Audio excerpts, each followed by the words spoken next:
é bom pra mim, é onde eu quiser estar. A estrela ainda brilha, ela é quem vai me guiar. Ser guerreira é minha sina, batalhando pra vencer. Tenho voz pra ser ouvida, tenho sonhos pra viver.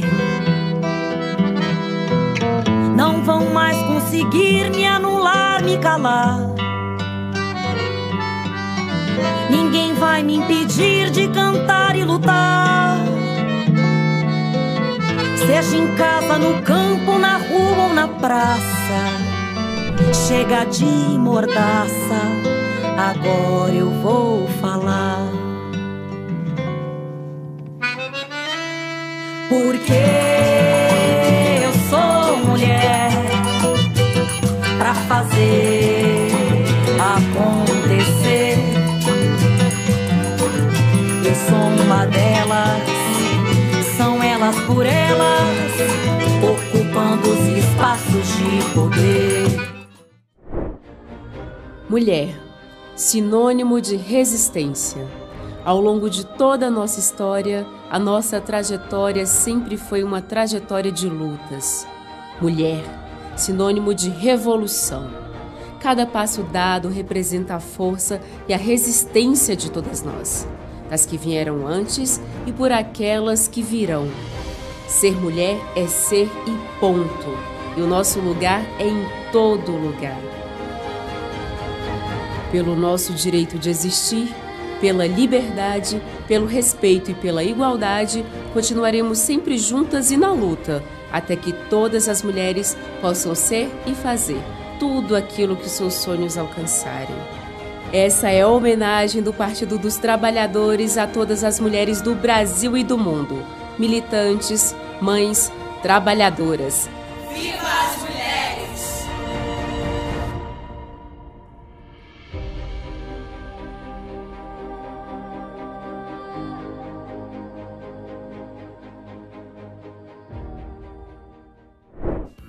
Hoje é dia de roda de conversa no TV Elas por Elas Formação. Nossas convidadas falam sobre as lutas das mulheres na América Latina e as condições de trabalho para as mulheres. Quem participa conosco é Nalu Faria, da Marcha Mundial de Mulheres, e Marilane Teixeira, economista e professora da Unicamp. A mediação é da professora Selma Rocha. Olá, meu nome é Selma Rocha. Eu vou realizar a mediação desta nossa roda de conversa a partir das aulas das professoras Nalu Faria e Marilane Teixeira. Eu vou apresentar para vocês daqui a pouco. Eu sou uma mulher branca, cabelos castanhos médios nos ombros, e estou usando um vestido cinza e um brinco lilás. Estas aulas visam, nessa semana do 8 de março, celebrar as conquistas que nós conseguimos acumular antes das várias violências praticadas pelo governo Bolsonaro, identificar os desafios que nós temos pela frente e também as possibilidades de construção de políticas em todos os campos que possam, de fato, assegurar a transformação das condições de igualdade entre homens e mulheres no Brasil e a maneira como o Brasil pode contribuir na América Latina. Então, eu quero apresentar a vocês a Nalu Faria, que é uma militante identificada nesses anos de redemocratização do Brasil com as lutas feministas, deu contribuições no Brasil, na América Latina toda, à organização das mulheres, tanto no âmbito do Partido dos Trabalhadores, quanto nas várias organizações, em particular numa dessas organizações, e é dirigente da Marcha Mundial de Mulheres. A professora Marilane é professora, é pesquisadora e trabalha com a questão também do trabalho das mulheres, das desigualdades no mundo do trabalho, envolvendo Homens e Mulheres há muitos anos, é professora da Unicamp, e ambas têm dado uma contribuição muito grande, não só à luta pela igualdade entre homens e mulheres no Brasil e na América Latina, mas também a maneira como o nosso partido, o Partido dos Trabalhadores, tem formulado suas políticas nessas áreas. Então, sejam muito bem-vindas, muito obrigada por estarem aqui. E eu quero, com isso, introduzir a primeira questão. Né? A Marilane, na sua aula, mostrou muito claramente como a desigualdade salarial tem relação não só com os preconceitos e a superexploração das mulheres, mas também com a partir da divisão sexual do trabalho, mas também com os níveis de atendimento das políticas públicas que possam transformar a condição de vida das mulheres, seja no âmbito doméstico, seja na sua vida profissional e na vida pública. Inclusive para poder ter maior participação social, participação cidadã. Então, eu gostaria de perguntar a vocês quais são os desafios que vocês entendem necessários para a superação dessa condição, tendo em vista as várias violências nesse âmbito praticadas pelo governo Bolsonaro, ou seja, o quanto o governo Bolsonaro fez retroceder as políticas públicas que avançaram na igualdade e nos direitos das mulheres, e aquilo que pode ser feito nessa conjuntura para a superação dessas circunstâncias que são bastante desafiadoras para todas as mulheres no Brasil e para a sociedade brasileira. A igualdade não beneficia só as mulheres, beneficia toda a sociedade. Então, gostaria que vocês falassem sobre isso. Começamos pela Ana Lu ou pela Marilane? Marilane, depois a Ana Lu. Bom, primeiro quero agradecer, Selma, pelo convite, cumprimentar a Ana Lu. Eu sou uma mulher branca, estou usando óculos, um casaco salmão e tenho cabelos castanhos claros. Bom, eu acho que a gente tem, são muitos os desafios, né? Nós enfrentamos aí um período, um longo período aí, deu de 2015 a 2016, de muitos retrocessos, né? E de uma estratégia patrocinada, né, pelos governos anteriores, tanto pelo governo Temer, mas principalmente pelo governo Bolsonaro, muito, claro, alinhada a uma perspectiva de aprofundamento da visão neoliberal e de profunda desqualificação do trabalho produtivo das mulheres. Né? Então, nós temos agora, quer dizer, um déficit muito grande, né, que precisa, obviamente, ser recuperado nesse próximo período, né, nesses próximos anos, e que não é pequeno, né, vamos dizer, o desafio. Nós temos, historicamente, né, uma situação de muita desigualdade enfim, em todas as esferas da vida, mas entre homens e mulheres, mas que tem uma forte expressão também no mundo do trabalho, evidentemente, e isso é um problema estrutural. Então, as mudanças que ocorreram, mesmo os períodos de maior ascenso e de melhor condição de inserção da atividade econômica, redução das desigualdades, isso não foi suficiente para melhorar, melhorou, mas não alterou as condições de inserção das mulheres, principalmente das mulheres negras. Né? Nós vimos num processo, dos anos 2000, de melhora, né, de redução dessas desigualdades, e nós voltamos a um patamar, então, a partir de 2015, 2016, em que se retrocedeu basicamente tudo que já tinha sido, se avançou. E, obviamente, né, uma política que tinha como centro, isso, reduzir a capacidade e o poder, inclusive, de manifestação, de expressão e de resistência dos movimentos sociais, dos movimentos feministas e, obviamente, da luta das mulheres, né? Em vários momentos, houve declarações que desqualificavam a presença das mulheres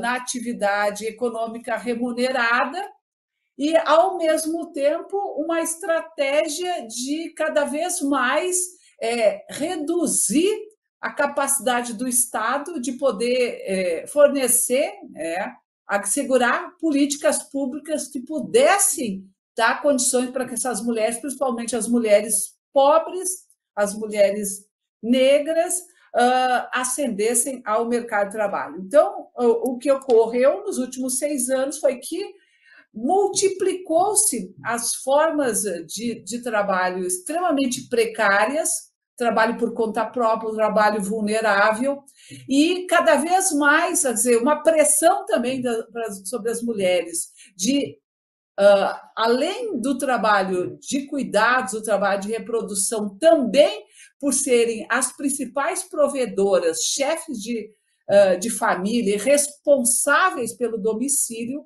de buscar formas de inserção no trabalho que assegurasse a sobrevivência das suas famílias e, portanto, uma multiplicação de formas de trabalho que hoje se fala em empreendedorismo, mas na verdade não tem absolutamente nada de empreendedorismo, são formas de sobrevivência que principalmente as mulheres encontram para poder garantir o sustento das suas famílias, dado um contexto de cada vez maior mercantilização dos serviços e das políticas públicas em detrimento da oferta dessas políticas por parte do Estado. E aí são as creches, são as escolas, são sistemas de saúde que foram se precarizando nesses últimos 6 anos e que, portanto, o desafio agora, nesse próximo período, vai ser reconstruir essas políticas para que as mulheres possam, de fato, conseguir ter novamente acesso às condições de trabalho mais dignas.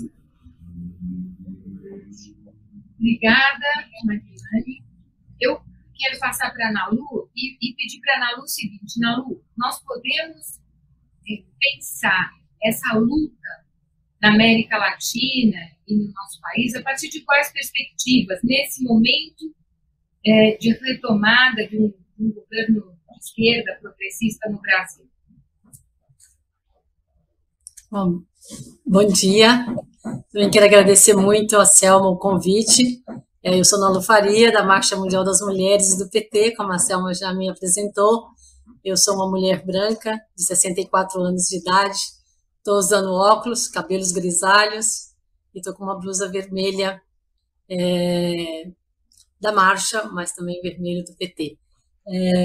Bom, eu acho que, antes de entrar no tema da América Latina, uma questão geral, que eu acho que a gente pensar tanto o Brasil como em qualquer situação, de qualquer país, que o feminismo tem trazido muito, é justamente que, para a gente pensar essa dimensão da desigualdade e da exclusão, a gente tem que pensar de uma forma, tem algumas chaves que são fundamentais, e uma delas é essa que a Marilane já abordou, da gente olhar essa dimensão da inter-relação entre o chamado trabalho produtivo, né, da produção de serviços e de mercadorias, e o chamado trabalho reprodutivo, do trabalho doméstico de cuidados. E nós sabemos que a reprodução da vida também necessita dos serviços que estão nesse chamado mundo produtivo. Essa inter-relação é extremamente importante, porque para a gente afrontar essa dimensão da divisão sexual do trabalho, tem que estar pensando essas dimensões e justamente como que ela determina esse processo de precarização, de desigualdade, mas também de sobrecarga das mulheres, né? E também, portanto, é necessário mexer na estrutura geral. Eu acho que isso é muito presente no Brasil, né? Quando a gente fala tudo isso que a Marilane já falou, quando a gente fala da importância da valorização do salário mínimo como forma de criar uma base realmente de distribuição de riqueza. E uma outra dimensão que a gente traz muito, e quando pensa a América Latina isso é mais forte, é que de olhar também nós mulheres a partir das contribuições que nós damos para que essa economia funcione, para sustentar essa vida. Porque justamente ela está baseada em muito nessa grande quantidade de trabalho invisível. E isso precisa ser revelado justamente para que as políticas públicas também pensem nessa dimensão. Então, eu acho que na América Latina a gente tem debates em alguns lugares muito parecidos com o Brasil, como, por exemplo, o debate da creche, isso depende do grau de urbanização que tem no país. Em outros lugares, onde a população é majoritariamente indígena, camponesa, a creche não aparece com tanto peso, mas aparece, sim, sempre a grande sobrecarga das mulheres com trabalho doméstico e de cuidados, né? Então, pensar essa dimensão do trabalho doméstico e de cuidados e de como isso ser parte das políticas públicas de uma forma articulada, não só como a atribuição das mulheres, mas algo que a sociedade e o Estado tem que estar se encarregando para criar as condições realmente de ruptura com essa desigualdade e da questão da autonomia mesmo das mulheres, né? Então, acho que nisso o Brasil, a gente tem uma expectativa do Brasil cumprir um papel de liderança no debate de integração regional, na ideia de pensar políticas complementares e de reciprocidade entre os países, de se fazer debates coletivos também e experiências. Então, acho que há uma dimensão aí nessa parte da integração que nós chamamos, né, que é de pensar essas políticas comuns, que é extremamente importante. E acho que uma outra questão é justamente também criar uma força coletiva para afrontar essa dimensão dos retrocessos, porque também isso foi outro elemento muito comum em nosso país, nessa questão do conservadorismo, dos estigmas, e acho que é importante pensar políticas e articular as políticas culturais e as políticas educativas, e isso tem impacto na saúde, tem impacto na educação, tem impacto na recuperação da memória histórica dos nossos povos, para ir sendo ferramentas para desvendar o que é essa ideologia conservadora, neofascista, de imposição de um lugar de subordinação muito vinculado ao colonialismo, ao racismo, a tudo que a gente conhece na nossa região, né? Então, acho que isso é muito importante pensar políticas nesse sentido. E acho que tem outras dimensões, como da economia solidária, e, por fim, também é importante pensar, e, por fim, olhando essa chave das inter-relações, esse tema da violência, né? A violência, ela é forte, ela é presente em todas as partes do mundo, e como a gente tem que pensar também as políticas de combate e de erradicação da violência, não só a partir dos serviços, que são importantes, que são necessários, os serviços de atenção às vítimas de violência, as políticas de ruptura com a impunidade, mas também de restabelecimento de outras relações na comunidade. Tem pesquisas que mostram que comunidades onde tem organização de mulheres, onde tem outra forma de pensar o cotidiano, diminui a violência. Então, de novo, a política, por exemplo, de cuidado tem que estar articulada com a política de prevenção à violência. Bem, a Lu trouxe duas questões que eu gostaria de retomar nessa segunda questão, dessa rodada. A primeira é a questão da consciência social sobre a violência e a organização das mulheres para lidar com isso. Ou seja, todo o movimento, no caso do Brasil, que o governo Bolsonaro fez, foi de construir referências a partir de um pensamento internacional da direita, que tem como núcleo a subordinação das mulheres a partir de uma lógica patriarcal e que reforça, é evidente, né, as tradições colonialistas do nosso país e que reforça também essa desigualdade, uma espécie de naturalização da desigualdade e da violência. Tanto assim que a violência aumentou, como todos nós pudemos assistir. Eu gostaria que vocês comentassem isso. É claro que o contexto apresentado pela Marilane é um contexto profundamente violento na vida das mulheres. Mas, além disso, no cotidiano, as mulheres experimentam a violência sexual, a violência física. Isso, de certa forma, foi autorizado no Brasil, culturalmente autorizado pelas políticas, pelos discursos da presidência. Queria muito que vocês falassem sobre isso, envolvendo aí as políticas de prevenção que a fez referência, mas também essa questão da construção da consciência sobre esses problemas e a discussão sobre as políticas feministas, o que é o feminismo.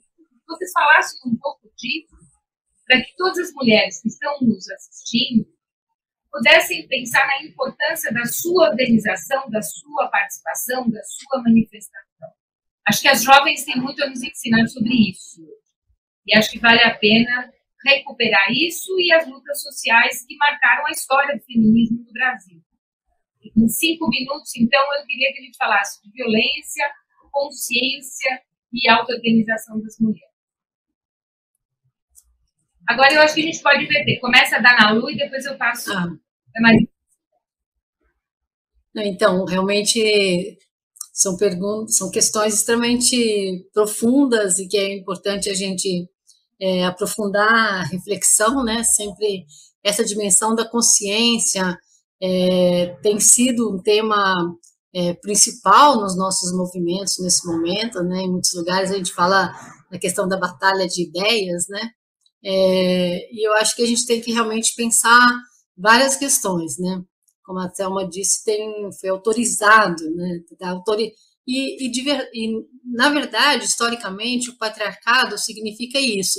Os homens têm um mandato social e cultural e econômico, porque isso tem a ver também com controle sobre nossos corpos e nosso trabalho, de violentar as mulheres. Se vocês olharem os dados de violência que estão circulando esses dias, dos estudos, das pesquisas, vai sempre mostrando como a violência está vinculada aos familiares, e principalmente aos ex-maridos, né? Então, assim, aos ex-maridos, aos ex-companheiros, aos ex-namorados, inclusive no caso do feminicídio, né? Então, mostra isso realmente, essa dimensão desse mandato patriarcal.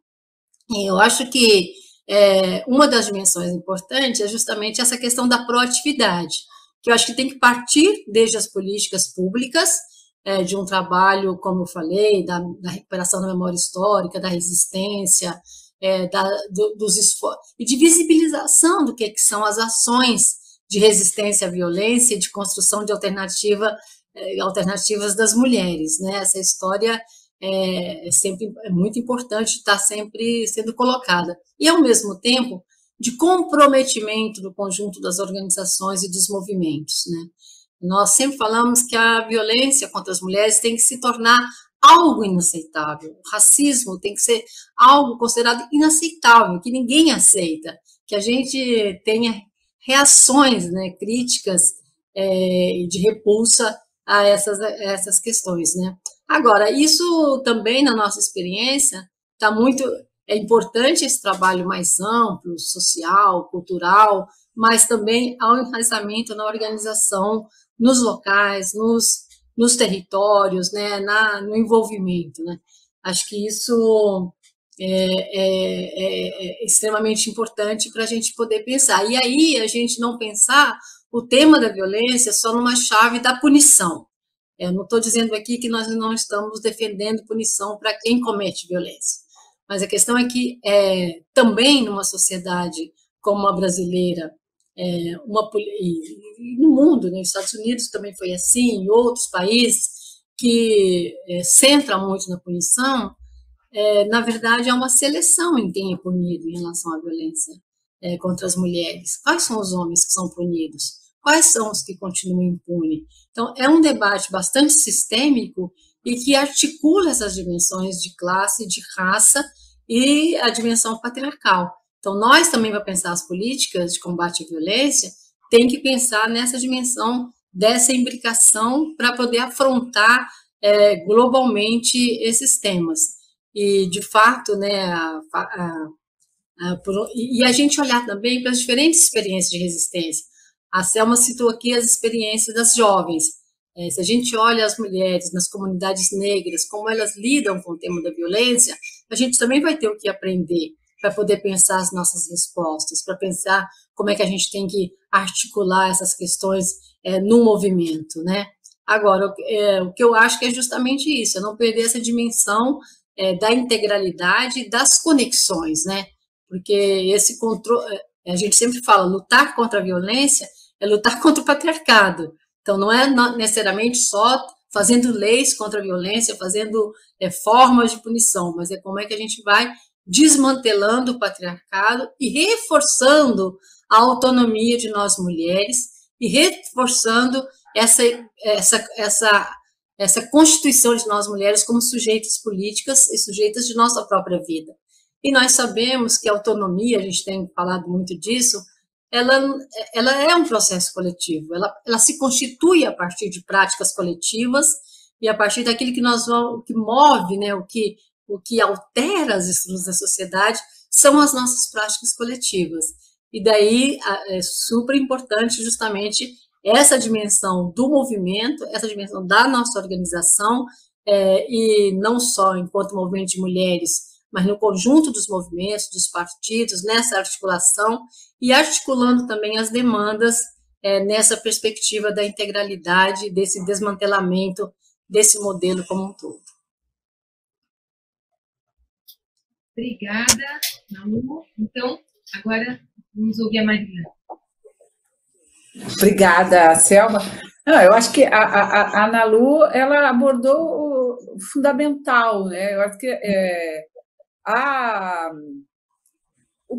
violência é um problema social e ele precisa ser enfrentado, inclusive, até para se contrapor há muitas vezes um discurso recorrente que eu acho que cada vez mais a gente está ganhando espaço e, de alguma forma, desconstruindo, né, essa ideia de que é um problema, às vezes, localizado no âmbito de uma família, no âmbito de um determinado contexto específico, né? E que, portanto, não é um problema generalizado. Claro que é um problema generalizado e os dados cada vez mostram e comprovam isso, né? E é muito triste porque, se a gente observar, né, todo o processo de desmonte das políticas públicas desses últimos anos, que estavam justamente focadas para uma política de combate à violência e, ao mesmo tempo, como cresce a violência nos grandes centros urbanos, a gente consegue conectar uma relação direta com isso, e embora assim, se considere que a violência contra as mulheres ela possa estar presente nas diferentes camadas sociais, mas é óbvio que ela é muito mais significativa entre as mulheres e as mulheres pobres, as mulheres negras, as mulheres de periferia, porque está também muito associada a essa discussão que a Nalu fechou ali no final, que é o debate da questão da autonomia, principalmente a autonomia econômica. Uma boa parte dessas mulheres não conseguem sair de seus círculos de violência justamente porque não conseguem criar condições econômicas para poder alterar a sua condição de vida e existência, né? E muitas vezes rompe com o ciclo de violência, mas não consegue encontrar amparo e não consegue encontrar políticas que possam assegurar a elas uma condição de vida, reconstruir a sua vida com os seus filhos em outros lugares, longe círculo de violência. E, obviamente, que a ausência da política pública, ela, de alguma forma, ela é compensada as formas de organização na sociedade, principalmente em relação aos movimentos de mulheres, movimentos sociais que se constituem nos locais de moradia, nos territórios, e que, de certa forma, atuam no sentido de criar as condições para que boa parte dessas mulheres possa encontrar o acolhimento, o amparo e inclusive, cria condições para que elas possam também ter consciência da situação e da condição de violência em que muitas delas estão submetidas cotidianamente, mas não têm ideia, não têm noção da gravidade, e que isso pode, inclusive, assumir uma escala, né, de violência que pode levar, na maioria das vezes, ao feminicídio, e cada vez mais, e reforçando isso que a Ana Lu chama a atenção, de que as condições de violência são, a maioria delas, originárias da família, das pessoas mais próximas, ex-namorado, ex-marido, e que, portanto, a gente precisa, né, que o debate do patriarcado nunca teve tão presente, tão necessário a ser recolocado como neste contexto. Eu acho que a gente tem uma perspectiva importante agora com o novo governo ao retomar o Ministério das Mulheres e as políticas públicas, né, não só em relação ao tema da violência, né, do enfrentamento à violência, mas também um conjunto de outras políticas, principalmente políticas públicas que possam dar condições para que as mulheres possam adquirir, né, mais autonomia econômica, trabalho, para que isso, eu acho que é um conjunto de medidas integradas que envolve não só a esfera federal, mas também os estados e os municípios e as organizações e os movimentos de mulheres que podem contribuir e aí auxiliar para que a gente possa ter um contexto aí mais favorável e desmontar esse cenário que se constituiu no último período, de que há uma certa autorização e legitimidade dado pelo governo Bolsonaro do que a violência é algo natural, e não tem absolutamente nada natural nisso, sem dúvida nenhuma. Muito obrigada, Mariane. E eu queria retomar, vocês duas fizeram uma referência muito importante sobre a relação entre patriarcado, desenvolvimento da nossa sociedade capitalista, suas formas no Brasil, e a questão das várias formas de desigualdade e violência. Eu queria tomar aqui duas questões para a gente ir para a nossa fase final do programa. A primeira, me parece que recentemente, talvez a expressão mais acabada dessa violência gerada pelo patriarcado foi a relação com as mulheres Yanomami. O que nós assistimos em relação a essas mulheres foi assustador, verdadeiramente assustador. Quer dizer, um exercício de poder que envolve covardia, envolve destruição, envolve dominação, que vai muito além da questão econômica imediata, mas da mentalidade em torno do domínio e da subalternização das mulheres. Foi muito impressionante o que essas violências geraram e como a ida do governo federal para lá, a partir da eleição do presidente Lula, tornou isso evidente. Então, eu queria que vocês comentassem isso, mas também a questão se todas essas desigualdades são verdadeiras para as mulheres, elas, como disse a Marilane, também como você colocou, elas se referem ainda mais às mulheres negras. Eu gostaria que vocês comentassem, de um lado, como essa desigualdade tem se aprofundado nos últimos anos, Marilane fez referência a isso ao falar das condições salariais. Ela falou das médias, mas também falou do tamanho dessa desigualdade em relação às mulheres negras, seja em relação à desigualdade de funções, às desigualdades salariais e também ao desemprego. Eu gostaria que vocês comentassem isso nessa rodada final e que pudessem falar do significado dessa violência contra as mulheres Yanomamis que escandalizou o nosso país e o mundo todo. Eu começaria agora pela Marilane e depois a gente vai para a Ana. Bom, eu acho que assim, tem uma relação direta entre o modelo de desenvolvimento econômico e todas essas, vamos dizer, esse aprofundamento das desigualdades estruturais pelo menos nessa última década, né, de 2016 para cá.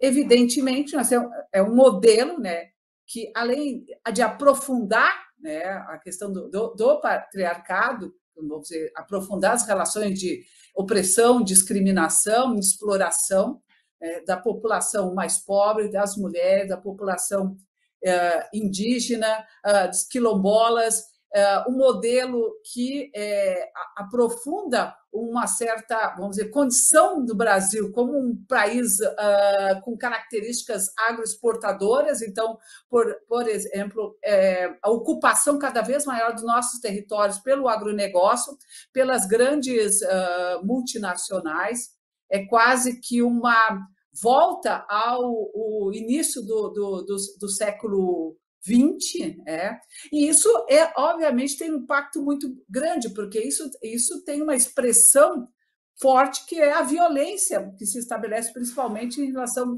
às mulheres que são desalojadas, que são desapropriadas das suas áreas tradicionais, inclusive, né, e aí principalmente no campo.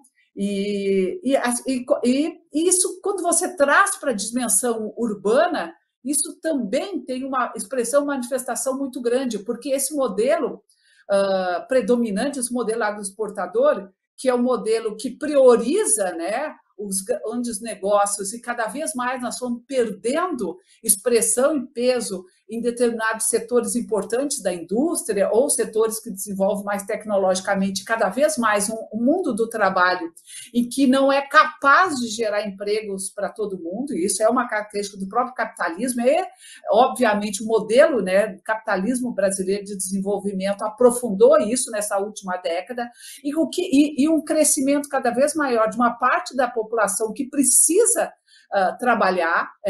Nós temos um crescimento da presença das mulheres chefes de famílias, mulheres negras, que são as únicas responsáveis pelo domicílio e que são forçadas a se integrar de forma muito desfavorável, muito precária no mundo do trabalho, exercendo qualquer tipo de atividades, né? O trabalho por conta própria, que é uma verdadeira violência, né? Porque a elas é negado qualquer forma de trabalho com mais direitos, com maior proteção, e, obviamente, que uma parcela, por exemplo, do problema das desigualdades, principalmente das desigualdades salariais, ela é decorrente disso, ela não é só em decorrência do fato de que homens e mulheres exercem trabalhos iguais e em funções iguais, com salários diferenciados, não. Isso, claro, corresponde a uma parcela, mas muito pequena. O problema maior, o problema mais profundo que precisa ser enfrentado é o problema de que as mulheres não conseguem se inserir no mundo do trabalho e em outras condições, mesmo quando elas detêm algum nível de formação, de qualificação de escolaridade mais elevada. Elas são forçadas a compatibilizar trabalhos muito precários, flexíveis, jornadas parciais ou realizadas no âmbito da casa, no âmbito da família, para poder compatibilizar com a responsabilidade, com cuidados com a família, com o idoso, com a pessoa enferma, com o filho menor, que, infelizmente, por falta de política pública, não consegue ter condições de acesso a isso, né?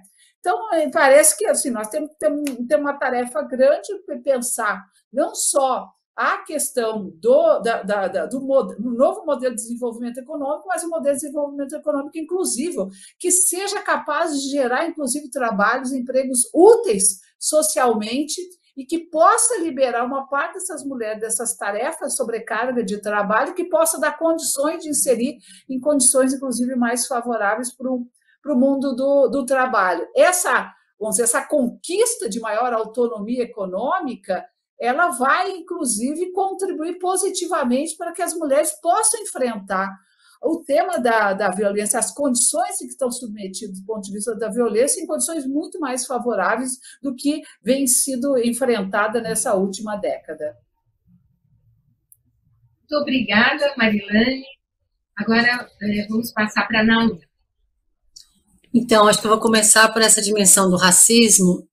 Eu acho que tem uma discussão bastante forte e ampla entre nós, e principalmente com as mulheres do movimento negro, que a questão do racismo é mais do que um mais explorada, né? Que justamente o racismo implica uma imbricação imbricada essa opressão patriarcal e de classe, que traz uma experiência diferenciada. Então, se a gente olhar, por exemplo, uma mulher branca empregada doméstica, uma mulher negra empregada doméstica, mesmo que do ponto de vista das condições econômicas do trabalho, elas estão, vamos dizer, no mesmo patamar, elas são absolutamente exploradas e humilhadas de uma forma diferenciada, né? Seja porque as mulheres negras sempre são vistas como quem pode trabalhar mais, porque tem mais força, seja pelo tipo de humilhação, pelo tipo de desrespeito. Você vai numa escola de cuidar das crianças, as crianças negras se queixam que elas recebem menos cuidados. Você se lembra quando a gente descobriu, até numa pesquisa da Perseu Abramo, que a gente evidenciou isso, que as mulheres na hora do parto, as mulheres negras eram consideradas mais resistentes à dor, então por isso não precisavam de anestesia. Então, mesmo em situações equivalentes do ponto de vista da exploração econômica, o racismo ele tem uma dimensão diferenciada e que traz uma experiência subjetiva particular e de não reconhecimento como pessoa humana, né? E acho que o mais cruel ainda é que é um dos elementos principais para criar hierarquização entre nós mulheres, né? Entre nós mulheres brancas, mulheres negras, e marcando as nossas experiências, não necessariamente de maior libertação das mulheres brancas, porque quando se fala que as mulheres brancas são frágeis, a que serve essa fragilidade? Essa fragilidade não serve para ser cuidada, serve justamente para ser tolhida. Então, é realmente muito complexo a gente pensar essas dimensões, mas ao fim e ao cabo, quando a gente olha os números, é isso que a Marilane já tratou, que eu não vou tratar, né? É mais empobrecimento, mais precarização, mais feminicídio das mulheres negras, genocídio dos seus filhos. Então, assim, é algo que realmente o racismo cria uma forma de exploração e dominação extremamente perversa, e ela vai se alastrando para outros não brancos, né? Como, por exemplo, os migrantes no norte, né, nos países do norte, assim por diante. Eu acho que realmente é uma dimensão que, se a gente não olha para ela também de forma transversal, a gente não vai afrontar. Em relação a Yanomami, eu acho que é bem interessante a pergunta da Selma, e mostra uma coisa que a gente tem sempre falado. Se, por um lado, a gente identifica que o patriarcado e os homens das nossas famílias são os que mais violentam, a gente também sempre mostra como a violência é um estruturante desse modelo, e que essa violência ela vem pelas mãos do modelo, como a Marilane já falou, do agronegócio, das empresas transnacionais, do controle sobre os nossos corpos, da humilhação, do sequestro, do tráfico de mulheres e do que a gente viu agora lá na Yanomami, né? Então, assim, essa coisa de ter de realmente essa dimensão de como isso tem que ser estruturante do modelo, sempre nesse sentido de disciplinar e também de definir, né? Quem é que deve viver, quem é que não deve viver segundo os parâmetros desse modelo de dominação, né? E aí, ao mesmo tempo, acho que como é importante justamente a consciência, de novo, aquela dimensão da consciência, entender como esse modelo se constitui como um todo, para que o conjunto da classe trabalhadora esteja sempre alerta e olhando para todas essas dimensões da problemática e poder estar não só denunciando, mas construindo formas de intervenção conjuntas. E, por fim, eu queria só fazer um comentário em relação à questão anterior, essa dimensão da violência em geral, né?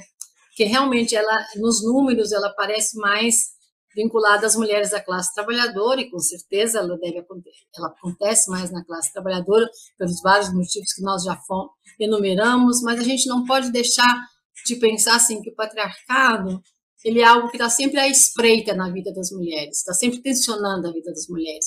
Com certeza, uma mulher de classe média tem outras condições de lidar com isso a partir de maior autonomia econômica, mas a gente viu aí que é o debate que, inclusive, mulheres da classe média está fazendo em relação a essa questão da igualdade salarial e colocando a dimensão da maternidade, a dimensão do trabalho de cuidados. Claro que as mulheres da burguesia, a gente teria que pensar mais que tem significado mulheres da burguesia, inclusive hoje, gestionar o capital e ter poderes na sua mão, que traz uma outra dimensão para esse debate nosso, mas com certeza o patriarcado continua na espreita da vida de muitas delas também, né?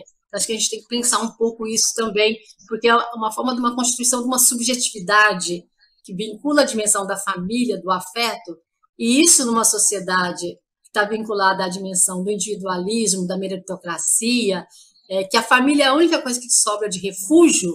Veja como complica essa dimensão das relações patriarcais e das dependências afetivas que a gente tem em relação à família. Muito boa essa conversa, viu? Muito boa. Gostei muito da fala de vocês e acho que as pessoas vão gostar também. Eu queria que vocês, em 2 minutos, falassem do futuro. Que fica em 2 minutos sobre o futuro. Marilane. O futuro está em disputa, né? Depende muito da nossa capacidade enquanto, acho que, movimento organizado, mulheres, o movimento feminista, a organização das mulheres, movimentos sociais, de conseguir cada vez mais criar não só condições de resistência, mas também, claro, capacidade de luta, de conseguir, de alguma maneira, criar um ambiente para que as pautas, a agenda, né, da luta das mulheres, esses temas que a gente tratou aqui durante essa conversa, eles possam estar conectados, né? E uma parte, claro, disso tudo ele precisa se reverter em políticas públicas, em políticas de Estado, mas também criar na sociedade cada vez mais um ambiente em que práticas, né, de violência, de desigualdades, elas sejam cada vez mais condenadas e não toleradas, né? Criar um ambiente de intolerância zero para determinadas expressões e manifestações. E óbvio que isso envolve um envolvimento do conjunto da sociedade, e para isso as organizações, os movimentos de mulheres, o movimento feminista têm um papel muito importante, né? Não só de influenciar, né, e criar formas de organização e de resistência e de luta, mas também uma capacidade muito grande de influenciar na formulação de políticas, né? Porque a gente sabe que Estado como já dizia o Polanyi, condensação material de forças, né? Então, é a força dos movimentos sociais, do movimento organizado, que consegue, de alguma forma, implementar uma política. A gente não depende, obviamente, só das políticas públicas, da política de Estado. A gente tem uma capacidade também de se organizar em torno da sociedade, poder dar uma outra resposta a esses problemas centrais que vêm justamente da organização dos territórios, da organização nas comunidades, né, que tem um papel também muito importante, que precisa cada vez mais ser valorizado e ser reconhecido como um território de resistência das mulheres. Muito obrigada, Marilane. Passo agora para a Nalu. Então, eu acho que uma primeira coisa é que, olhando aqui para o Brasil, pensando no futuro aqui no Brasil, que não está desconectado do futuro do resto do mundo, eu acho que tem uma dimensão que nos fortalece muito, é quando a gente pensa o que foi o posicionamento da maioria das mulheres na sociedade brasileira durante o bolsonarismo, seu setor onde a gente encontrava mais críticas ao bolsonarismo, e da própria votação para o presidente Lula, agora em 2022, que também as mulheres votaram na sua maioria no presidente Lula. Isso reflete uma consciência das mulheres, da sua força e de que elas podem mudar, né? Se a gente juntar isso com o que é a grande construção do movimento de mulheres no Brasil, que pensa o feminismo como algo, como uma perspectiva que tem que estar constituindo o projeto político como um todo, que a luta das mulheres não é uma luta setorial, não é uma luta por temas, mas embora a gente tenha que organizar algumas lutas concretas, temáticas, mas elas não podem separar das outras lutas, mesmo que seja a luta pela descriminalização e legalização do aborto, a luta contra a violência, todas que a gente tiver. Eu acho que isso nos dá a certeza assim, de que o feminismo e o movimento de mulheres pode contribuir muito nesse processo das mudanças, né? E acho que outra coisa, assim, se a gente olha, né, nesse momento que nós estamos pensando mesmo o futuro e querendo construir novas políticas, a gente sempre fala assim, nós partimos do conhecimento dos povos, dos acúmulos que nós temos as respostas. E eu acho que a gente viu isso muito durante a pandemia, de como nós mulheres, aí não só no Brasil, mas no mundo inteiro, como é que sustentamos aquele momento da economia e o cuidado da vida, né? E acho que como as mulheres têm mantido com força essa dimensão da nossa história, da nossa memória, dos nossos conhecimentos ancestrais, das nossas práticas comuns, e isso é realmente um horizonte muito importante para pensar esse futuro e essas políticas que a gente quer desenvolver.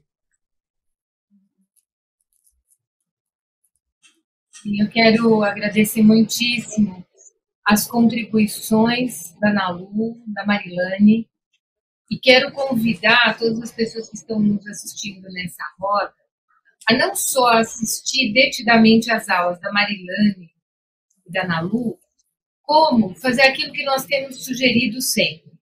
Organizem rodas de conversa sobre isso entre as mulheres no âmbito do PT, no âmbito dos locais, dos territórios onde vocês vivem, para tratar dessas questões e para que, de fato, aquilo que foi apontado aqui pelas duas possa se traduzir numa realidade, ou seja, o fortalecimento da luta feminista e da organização das mulheres como uma forma também de contribuir para não só a democratização da sociedade brasileira, que é urgente, mas para a superação dos padrões atuais dessa chamada ideologia de gênero e, ao mesmo tempo, a garantia dos direitos e da nossa tão desafiadora luta pela igualdade. Muito obrigada às duas e muito obrigada a todos que estão nos assistindo.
Esta semana celebramos o Dia Internacional da Mulher e na roda de conversa dessa sexta-feira, nossas especialistas fizeram um balanço da situação das mulheres na América Latina e também as condições de trabalho para as mulheres. Se você perdeu alguma aula, acesse a playlist TV Elas por Elas Formação no canal da TV PT no YouTube ou em formato de podcast no Spotify.